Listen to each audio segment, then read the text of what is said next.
Yo, what up? What up, everybody? Happy Sunday, and welcome back to the In Off the Bench College Baseball Tonight show. We are brought to you by Old Dominic Distillery, Chinook Cedary, and Jesus One Apparel. And Jim, we got to run down the list of games that end this week, because next week I think it's going to be a lot crazy. For those of you that are out there, we just released our top 25. It's new and fresh and minted. A couple newbies in there. We'll talk about that a little later. But really, it's just anticipation for next week where everybody's in conference action. I'm Daniel Ball, your host. I got my boy Jim Cross here. And Jim, we got to get into this, man. I've got something that I've never seen in my entire life. All right. So UC Santa Barbara. All right. Trey McCollum hits for the cycle, and then the home run he hits to achieve the cycle is actually a walk-off shot. Ball the other way very well. And he hits it to deep left field, and this one is out of here. A cycle and no business pitching to this cat. I told you when I went back and looked, no outs, runner on second. The guy who's been punishing the baseball all day comes up with a base open because there's a guy on second base. You might as well just put him on. Give yourself a chance, double play. At the very least, if you're going to lose, don't lose to the guy who's been beating you all day. Well, we love to see a walk-off. We love to see cycles. So shout out UCSB getting the lead off on our show. But now we got to go to the number one team in the land. LSU down at the box. Look, we can talk about monster mile home runs. We can talk about the Bear. But, man, Josh Pearson, whose favorite character is Buzz Lightyear. To infinity and beyond. Would have beat him there. Dickinson finds a way with the RBI infield single to get Pearson to the plate. And the first pitch is high and deep. Sherwood doesn't even look. This baby is out of here. Let me be real frank with you. If the pitcher threw me that spot in that location, I would have hit it to infinity and beyond too, man. That is unreal. There's going to be a trend this whole episode. Walk-off home runs were an absolute thing today. Hey, everybody ate their Wheaties clearly. Tennessee continuing to, eat their Wheaties. Same story, different day. Freshman season. And there's the second of the day. Stone Lawless has left the yard. If you don't know the name Stone Lawless by now, 2 home runs, walking off. Tennessee, averaging like 5 home runs a game, putting up runs at a, unreal rate. We're obviously going to talk next week, but they got Florida to come into town. I'm going to be there. I'm excited, man. The gauntlet of the SEC, but just the way Tennessee's hitting. But I'll tell you, Daniel, the biggest surprise, we talked about it the last couple of days, but North Carolina, they were going to get it right? We weren't going to actually have to rank Stanford where we not only does North Carolina lose to Stanford, but they get dominated. The latter innings, and it's O'Haron to try to finish it off. The 0-2, Angelo swings and misses at strike 3, and it's back opening to drag. Man, this ain't fair. Y'all cheated. Y'all stole our moves. You're just mad. Because tonight you suckers got served. I mean, nothing better than when you call for the ball up, the heater, and you just blow it by them like that. Shout out to Stanford. I mean, I think I'll ask you, are we not representing them the way that they should? I mean, they're back in the day. They had like an off year because the thing was they were in Omaha like 3 years in a row. So we know that program. They have 1 year. It's like we forgot. We're guilty. I'm guilty, but this is big time. I had multiple guests of ours who are in the ACC talk about this domination to not score any runs for North Carolina at home. That's big time for Stanford. It's a statement win. They got number 24 in our rankings. There you go, Stanford. Just the slow build, the slow climb to the top. We'll see what happens. Alabama. You have to give a couple, 1 or 2 good starts in the inning. Yeah, but you could also just set one. Unbeaten going into today in the Blue Hose. That's right. I said the Blue Hose of Presbyterian. I mean, the fierce Scottish Warriors. Second batter of the game. I'm thinking this thing's going to be a bloodbath. And then here we are. What happened? Would you expected after that 2-0 early, the way Alabama's playing, the way LeBron's playing, they're not losing, right? No, but clearly that was the best part of the day for the Tide. I mean, here's the thing. You said it to me earlier, and the people need to know. This may be the one time we talk about Presbyterian. I tell you what, Daniel, it is going down in Starkville. And when I say down, Aaron down. Mitchell coming out of the pen early. 1-1 lifted into right field. Back at the wall, and that ball is gone. I love this. You know what his new title is, Daniel? I don't know if you saw who they're playing this weekend, but they're playing Queens, and this man is the king of Queens. 4 home runs this weekend. Oh man, he's trying to get idols, and he's not even in the game, bro. Man, maybe we should bring him in so he can get on there. The one thing I'll say is when you go back and look at that clip, a ball on the outer half, keeps his hands inside the ball. He lets it travel, just really makes contact, barrel of the ball deep out over the plate and pushes it the other way. Just a really, really good piece of hitting by Aaron there. Probably not going to see much better than that unless it's and if he stays hot, they got a big opportunity, man. They got Texas coming for the SEC opener. So Mississippi State, they got their chance to earn their way back. Go ahead and get it done next weekend. We'll put you there.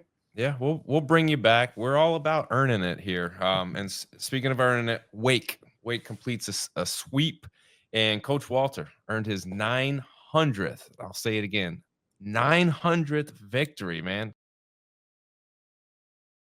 Ground outs. And he cranks this one deep towards right. Let's head home a few minutes. I mean, Daniel, I can't get past that number, man. That's so many. We're talking about, almost 1,000. Like, and let me ask you, like, is this an obtainable thing? Like, I don't know. I don't have Coach Walter's date of birth right in front of me, but do we think he can? I mean, the way Wake Forest wins games, I don't know how many seasons that is, but can he get there? I mean, let's make it easy on ourselves. 40 wins in a season is pretty good.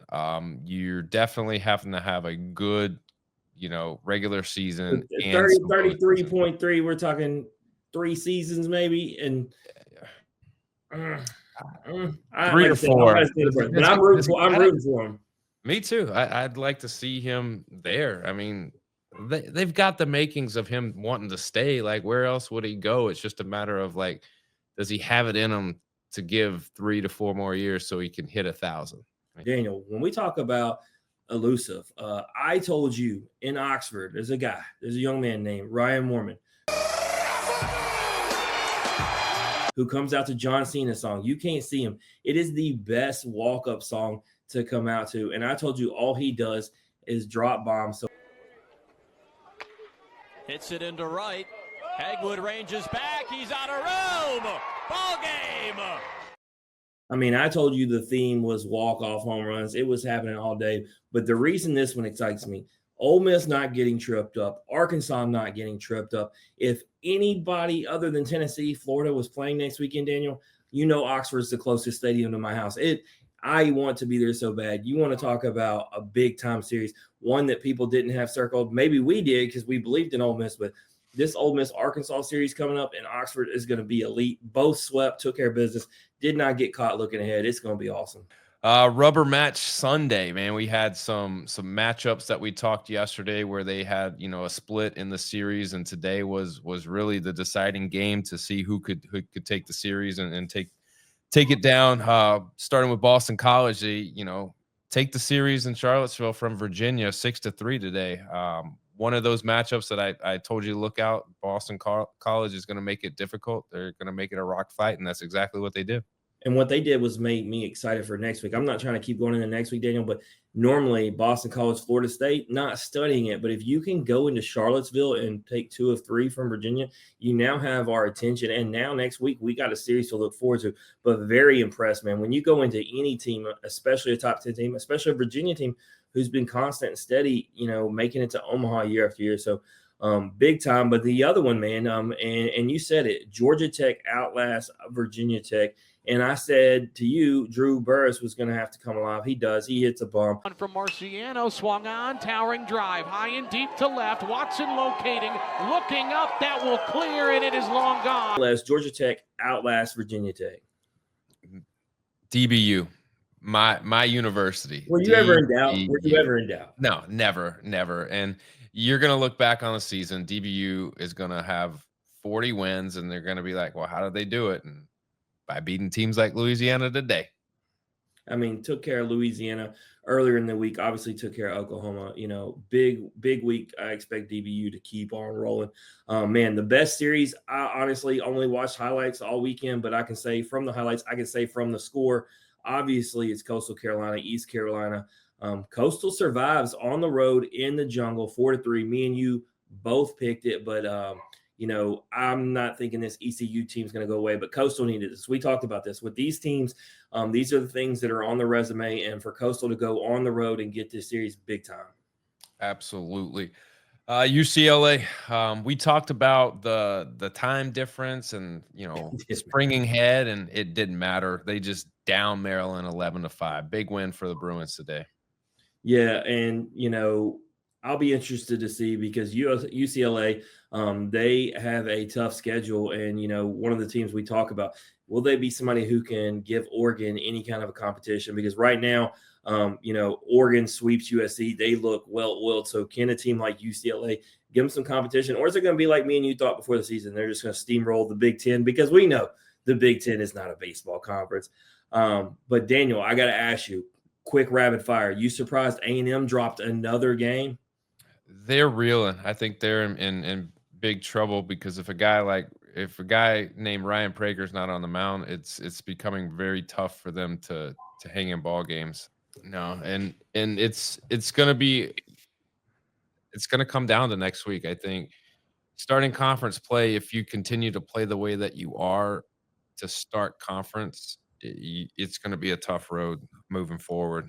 So next week for them is critical. It's vital. It's almost like a must-win series just to revitalize you, rejuvenate you, and get you moving in the right direction. No doubt. Well, the last note I want to make, we talk about scenery change all the time with our guests, Daniel. We love to see guys who can find a way to thrive. I hate that Cam Johnson last year at LSU wasn't able to find it for himself, but good young man, talked to him a lot this offseason. He goes to Oklahoma, earns the Sunday job, and just keeps winning. Daniel today has 8 strikeouts. They complete the sweep of Sam Houston. Oklahoma continues to look good. Their only loss being to DBU, which we know is a respectable loss. But interested to see this weekend rotation for Oklahoma because they seem to be legit. We'll see as they get into SEC play. But shout out to Cam Johnson, man. You change your scenery, getting it done. Absolutely. And one thing that I get before we cut out of here, got to give props to Ryan Moran. All right. NC State pitcher, 9 innings today, 4 hits, no runs, and 1 singular walk. That's a dominant performance. All the time. performance. A complete game is something within itself. A complete game shutout is a whole nother thing. I don't care who you're playing. Yeah, 126 pitches to do it. Shout out to Ryan. Great job today.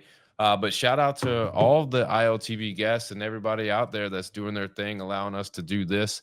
Jim, we got a good week coming up. I'm glad we got to end the week on some college baseball action, just recapping it all. Everybody stay tuned. We got some midweek games that we're going to look at. We're going to dissect some of these matchups for conference play. But most importantly, we got some amazing guests lined up this week. So y'all stick around with us. We'll see y'all next week. This has been the Off the Bench podcast. We're out.